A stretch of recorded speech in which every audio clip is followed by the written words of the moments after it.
पहले की बात है। ये करीब 3 साल पहले की बात है। मैं 19 साल का था और एक स्टेट हाईवे पे स्थित एक स्टोर में रात की शिफ्ट में काम करता था। आप लोग सिर्फ इसलिए वहाँ रुकते थे क्योंकि उनके पास कोई और चारा नहीं होता था। एक छोटी सी दुकान से जुड़ा एक पेट्रोल पंप था, lottery ticket, energy drink, soup के धूल भरे डिब्बे जो शायद पिछले मालिक के समय से शेल्फ पर रखे हुए थे। ज्यादातर रातों में आखिरी वाला हिस्सा सबसे कठिन होता था। ग्राहक ज्यादातर हानि रहित होते थे। ट्रक ड्राइवर गुजरते थे, नियमित रूप से सिगरेट पीने आते थे और बिना ज्यादा बातचीत किए चले जाते थे। मैं करीब 4 महीने से ये काम कर रहा हूँ और ये रात में काम करने के बाद मिलने वाले आराम के समान। जिस रात ये हुआ उस रात सर्दी बहुत ज्यादा थी। इतनी ठंड थी कि जो भी ग्राहक आता था वो अपने साथ ठंडी हवा का झोंका लेकर आता था। वो रात करीब 2:30 बजे आया। एक आदमी शायद 40 के आसपास का होगा। उसने एक काली जैकेट पहन रखी थी जिससे लग रहा था कि वो घर के अंदर से ज्यादा समय बाहर बिता चुका है। जब वो अंदर आया तो उसने मुझे पहचाना तक नहीं, न सिर हिलाया, न ही आंख से आंख मिलाया। जेब में हाथ डाले वह सीधे दुकान के पीछे आखिरी गलियारे में गया। घरेलू सामान, मोटर, तेल, ऐसी चीजें जो लोग तभी खरीदते हैं जब कुछ गड़बड़ हो चुकी होती है। और वो दुकान के आखिर में रुक गया। वो मेरी तरफ पीट करके खड़ा था, किसी चीज के लिए हाथ नहीं बढ़ा रहा था, बस खड़ा था। मैंने उसे कुछ मिनट तक देखा।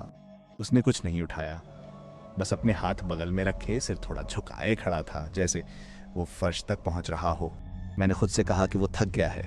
मैं वापस रजिस्टर के पीछे लगे छोटे टीवी को देखने लगा, लेकिन हर कुछ मिनट में मैं ऊपर देखता और वो बिल्कुल उसी स्थिति में होता। ऐसे ही 20 मिनट बीत गए। मैं आखिरकार उसके पास गया, इसलिए नहीं कि मैं डर गया था, अभी तक नहीं।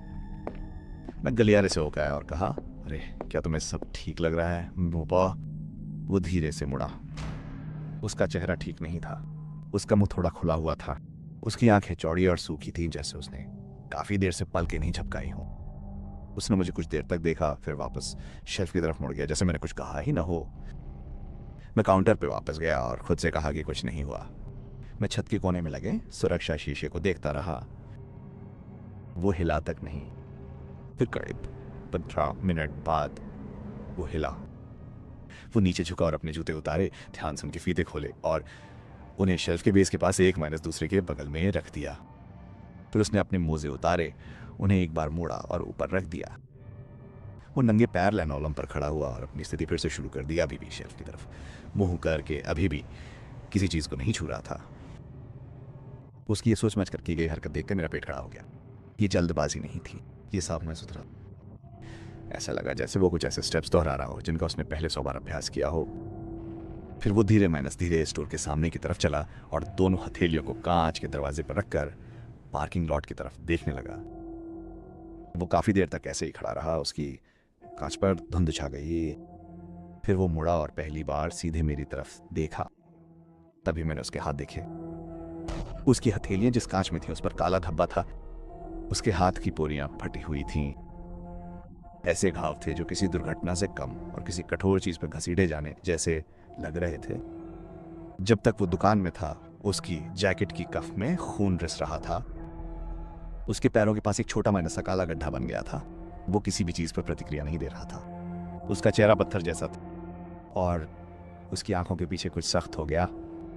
उसका जबड़ा कड़ा। वो काउंटर की ओर एक कदम बढ़ा और बोला, सवाल की तरह नहीं बल्कि एक आरोप की तरह, जिसे वो पूरे घंटे से दबा रहा था, क्या तुमने बाहर देखा? उसकी आवाज धीमी, दबी हुई और गुस्से में थी, जैसे मैंने उसके साथ कुछ किया हो, जैसे मुझे उसे कोई जवाब देना था जिसे मैं छुपा रहा था। मैंने उसे कहा कि मुझे नहीं पता कि उसका क्या मतलब है। वो एक और कदम आगे बढ़ा। उसके खून से सने हाथ उसकी बगल में मुड़े हुए थे और उसने फिर से कहा, जोर से, गुस्से में उसके मुंह से शब्द निकल रहे थे, क्या तुमने बाहर देखा? मैंने 951 पे कॉल किया।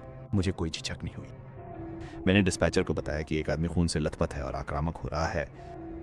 जब मैं फोन पे था, मैं धीरे काउंटर के पीछे स्टॉक रूम के दरवाजे की तरफ बढ़ा।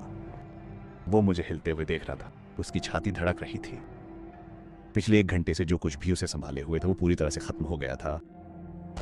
जैसे ही मैं दरवाजे से अंदर घुसा और कुंडी लगाई, वो काउंटर की तरफ झपटा। वो उसके बाद जो हुआ वो मैं आज भी कभी माइनस कभी सुनता हूँ जब घर शांत होता है। उसने दरवाजे पर ऐसे वार किया जैसे वो दौड़ कर आया हो। खटखटाया नहीं बल्कि मारा। पहले हथेलियां खोली, फिर हाथ मारा फिर ऐसा लगा जैसे उसके पूरे शरीर का वजन फ्रेम पर एक ऐसी लय में लगा हो जो पूरी तरह से मानवीय नहीं लग रही थी। दरवाजा बंद हो गया। मेरे आस पास की चीजें अलमारी से गिरी। वो तब तक चिल्ला रहा था, शब्द नहीं, बस एक कर्कश आवाज जो दीवारों से ऊपर आ रही थी और मेरे सीने में किसी भौतिक चीज की तरह बैठ गई। और मैं शेल्फ के पीछे अपनी पीठ के साथ कोने में खड़ा था। फोन मेरे कान पर था और डिस्पैचर से कह रहा था कि कृपया जल्दी करें।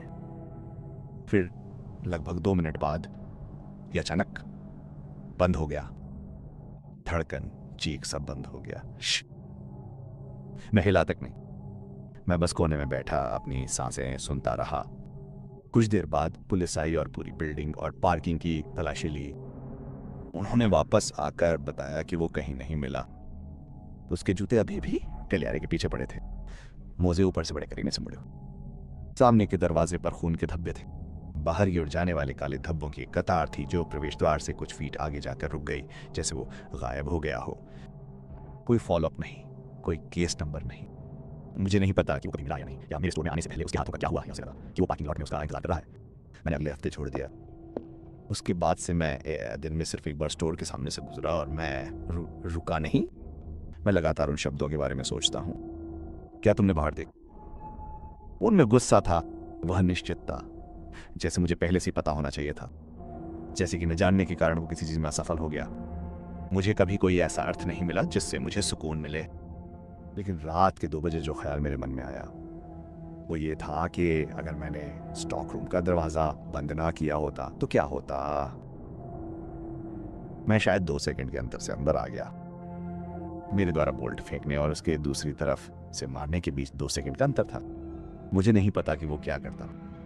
मुझे नहीं पता कि उस हालत में वो क्या कर सकता था।